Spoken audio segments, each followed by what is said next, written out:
Gak perauen gimana maksud kamu, Mas? Orang aku masih gadis gini kok. Elak Sinta. Lah ini buktinya. Mudah banget aku memasukinya. Beda sama Naya saat kami malam pertama dulu. Naya kesakitan bahkan sampai nangis. Cetus Adi sembari menatap tajam istrinya. Kecewa karena merasa dibohongi. Hiks. Hiks. Tiba-tiba Sinta menangis. Adi menatap bingung pada istrinya itu.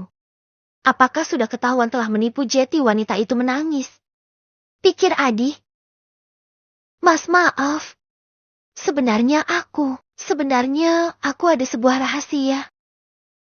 Liris Sinta mulai berakting. Rahasia? Rahasia apa? Kamu mau bilang sudah gak perauen karena berhubungan sama mantan pacarmu gitu? Sewot Adi. Adi yang kecewa pun langsung mencabut joninya lalu turun dari tubuh istrinya. Ia duduk kemudian lalu mengacak-acak rambutnya yang mendadak gatal.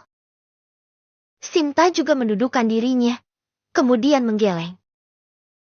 Bukan. Aku gak perauen lagi bukan karena berhubungan sama lelaki, Mas. Tapi... Ucap Sinta menjeda kalimatnya.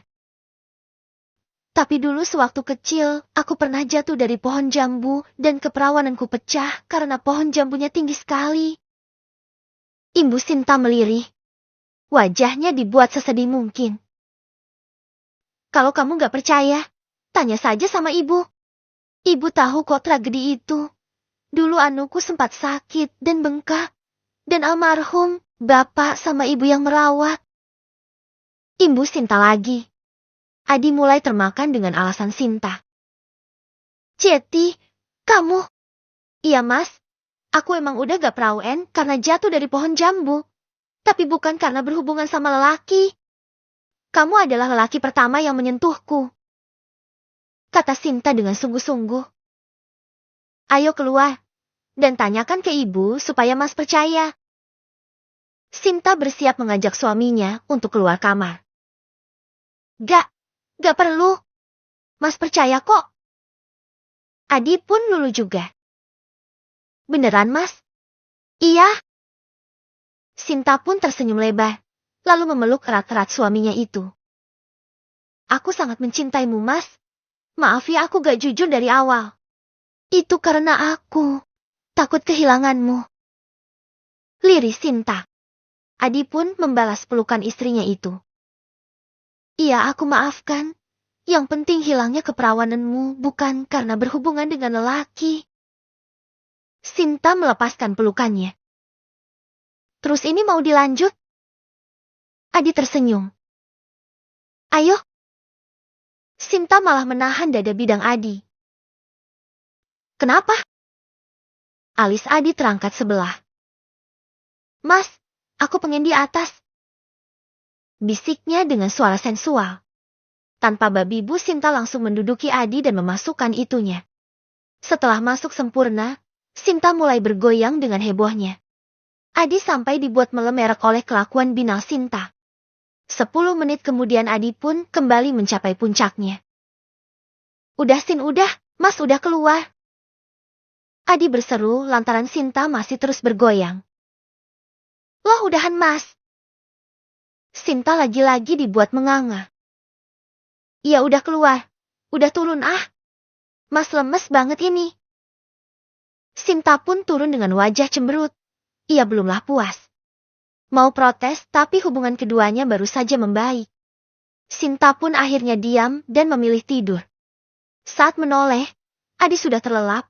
Terdengar dengkuran halus dari mulut suaminya itu yang menandakan suaminya sudah benar-benar pulas. Lemah. Sepertinya aku harus beli jamu kuat buat Mas Adi.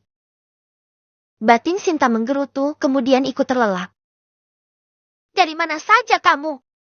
Setiap hari keluyuran tidak jelas. Ingat kamu itu seorang istri dan menantu di rumah ini Naya. Hardik Bu Indah saat mendapati menantunya baru pulang. Karena keasyikan main di mall, Naya dan Nanda sampai lupa waktu. Pukul 5 sore keduanya baru sampai rumah. Dengan santainya Naya mendudukkan dirinya di sofa. Tak jauh dari mertuanya itu duduk. Di sebelah Bu Indah ada Ayu juga. Ibu dan anak tersebut sedang menonton TV tadinya. Kali ini aku gak keluyuran kok, Bu. Aku habis kondangan. Cetus Nea. Bu Indah dan Ayu saling pandang. Lalu kompak menelisik penampilan Nea dari atas sampai bawah. Lalu ke atas lagi. Kamu lagi ngelawak? Orang gila mana yang pergi kondangan dengan penampilan kayak gembel begini Nea? Seru Bu Indah mencemooh. Sementara Ayu mesam-mesem saja. Mau terbahak takut dengan kebarbaran sang kakak ipar. Sudah kapok ia kena gampar kakak iparnya waktu itu. Nea mendengus. Sial sekali orang tua satu itu. Enak sekali mengatainya seperti gembel. Asal tahu saja. Gembel-gembel begini uang tabungannya sudah hampir mencapai 50 juta. Aku kayak gembel begini juga karena anak ibu yang gak pecus nafkahi aku, Bu. Punya suami bergaji berjuta-juta kasih nafkah cuma 25.000. Mana dimakan orang serumah lagi? Sahut Nea. Makanya jadi istri tuh jangan jadi beban di keluarga suami. Bisanya jadi benalu saja kamu di sini. Kalau mau beli apa-apa tuh sana kerja. Jangan bisanya menengadahkan tangan ke anakku. Sinis Bu Indah. Lah orang ibu sama aja kok. Ibu juga mengangguran kan? Sama-sama pengangguran jangan saling mencemooh ibu. Malu ah. Balas Nea balik mencibir. Kurang ajar kamu Nea. Dasar menantu durhaka. Berang Bu Indah mulai terpancing emosi. Sumbu pendek. Gitu aja marah-marah. Kayak aku dong dihina masih santai. Batin Nea merutuk. Kalau ibu pengen tahu, aku tuh tadi nyewa baju. Ya kali pergi kondangan pakai celana kolor begini. Kata Nea mulai menjelaskan. Dan tentunya itu bohong. Dari mana kamu dapat uang buat sewa baju Nea? Tanya Bu Indah mulai termakan bualan Nea. Kan aku punya bestie serasa saudara Bu. Jadi temanku itu yang bayarin semuanya. Oh ya apa ibu tahu? Saat kondangan tadi ternyata nikahnya cuma nikah siri loh Bu. Suaminya ternyata hasil ngerebut. Alias suami orang. Hade aku kalau yang jadi istri pertamanya udah kucek kayak itu laki. Enak sana main kawin tanpa izin. Cerocos Nea. Sontak saja tubuh Bu Indah menegang. Wajahnya tiba-tiba pucat pasi. Loh wajah ibu kenapa tegang gitu? Nea bertanya seolah keheranan. Padahal tahu penyebab mertuanya begitu. Ayu menoleh. Dan benar saja ia mendapati wajah ibunya yang sudah pucat pasi. Seolah tidak ada aliran darah di wajah ibunya tersebut. Ibu kenapa? Tanya Ayu terheran-heran. Ibu keblek ngising. Sahut Bu Indah sedikit gelagapan. Buru-buru Bu Indah pun pergi dari sana lalu masuk ke dalam kamarnya. Loh katanya kebeletik, kok malah masuk ke dalam kamar? Heran Ayu bertanya-tanya. Nea hanya tersenyum miring melihat tingkah mertunya itu. Yo! Serunya pada sang adik ipar. Ya Mbak? Ayu beralih menatap kakak iparnya tersebut. Sudah angkat jemuran? Tanya Nea. Ayu nyengir. Belum Mbak. Kenapa belum? Gak lihat di luar langit mulai gelap. Antara kalau hujan kusuruh kamu buat cuci ulang baru tahu rasa kamu. Dengus Nea kemudian berlalu. Petang kan karena hari mulai malam. Bukan mau hujan. Dasar. Masih muda tapi matanya pik 3 kah? Dengus Ayu menggerutu. Tapi Ayu mulai beranjak dan menuju belakang rumah. Hendak mengangkat jemuran ketimbang nantinya ia dianiaya oleh kakak iparnya. Di dalam kamar, Nea merogoh ponselnya. Dan membaca pesan dari suaminya itu. Kemudian seringaian iblis mulai terbentuk di bibir tipis Nea. Dikira aku bodoh Mas. Bersenang-senanglah dulu kamu Mas. Sebelum aku membawa kehancuran untukmu. Desisnya. Malamnya di rumah Ibu Sinta. Selesai makan malam, kedua pengantin baru itu kembali ke kamar. Sinta langsung menuju di mana parsel-parsel seserahan tadi diletakkan. Tak sabar ingin membukanya.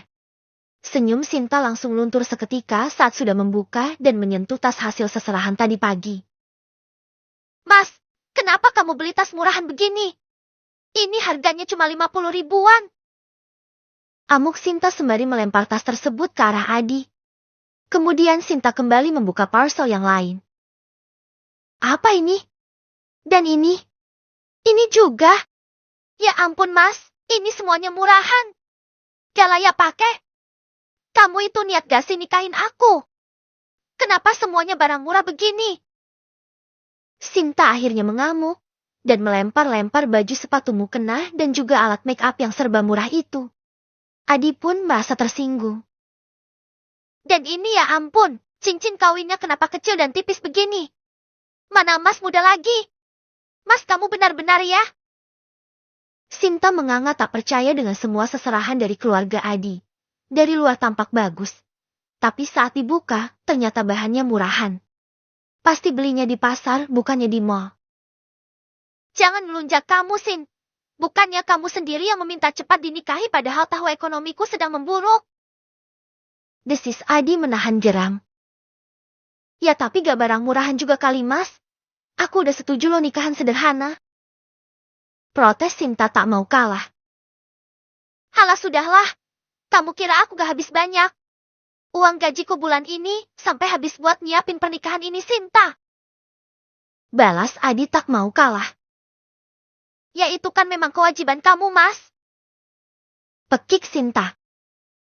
Sudahlah. Cepat beresin kekacauan ini. Dan terima saja apa yang kuberi Sinta. Memang orang kampung sepertimu pakai barang-barang semahal apa sih?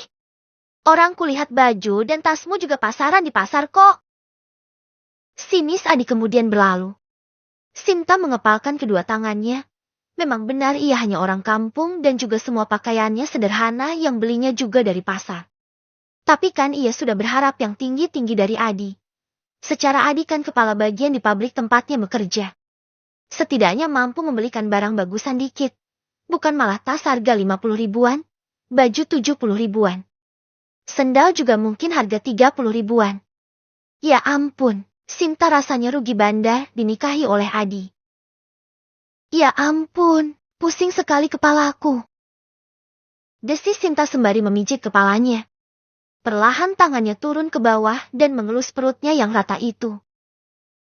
Andai tidak ada kamu di dalam sini, aku pastinya akan bersabar menunggu untuk mengadakan pesta pernikahan impian aku. Dengusnya kesal.